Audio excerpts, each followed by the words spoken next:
Bengal CM ప్రమాణ స్వీకారానికి ముహూర్తం fix అయింది.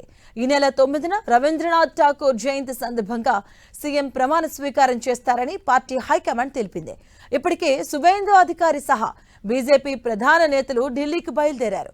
బీజేపీ ఎల్పీ సమావేశంలో సీఎం పేరును ప్రకటించనుంది బీజేపీ హైకమాండ్. సీఎం ఎవరనే దానిపై సస్పెన్స్ కొనసాగుతుంది.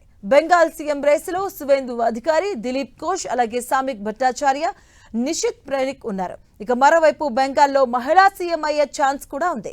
మహిళా సీఎం రేసులో అగ్నిమిత్రా పాల్, రూపా గంగోలీ ఉన్నారు. సీఎం పదవికి ఎంతమంది పోటీ ఉండగా హైకమాండ్ ఎవరిని ముఖ్యమంత్రిని చేస్తారు అనే దానిపై సస్పెన్స్ కొనసాగుతుంది. ఇక బెంగాల్, అస్సాం సీఎంల ఎంపికపై బీజేపీ అధిష్టానం కసరత్తు చేస్తుంది. ఇందుకోసం 2 రాష్ట్రాల ఇన్ఛార్జెస్ ను నియమించింది.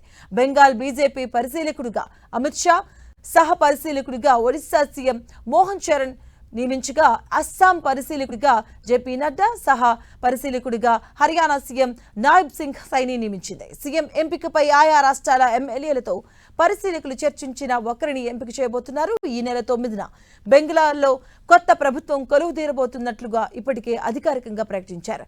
అటు బెంగాల్ రాష్ట్ర అధ్యక్షుడు సువేందు అధికారి సహా పార్టీ ప్రధాన నేతలు ఢిల్లీకి చేరుకున్నారు. దీంతో వీలైనంత త్వరగా చర్చలు జరిపి సీఎం అభ్యర్థిని ఎంపిక చేయబోతున్నారు.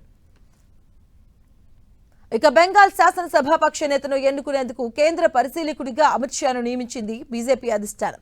కొత్త ప్రభుత్వ ఏర్పాటు ప్రక్రియను ఆయనే స్వయంగా పర్యవేక్షించనున్నారు. బెంగాల్ కొత్త సీఎం ఎవరు అనేది అమిత్ షా సమక్షంలో జరిగే ఎమ్మెల్యేల సమావేశంలో నిర్ణయించబోతున్నారు.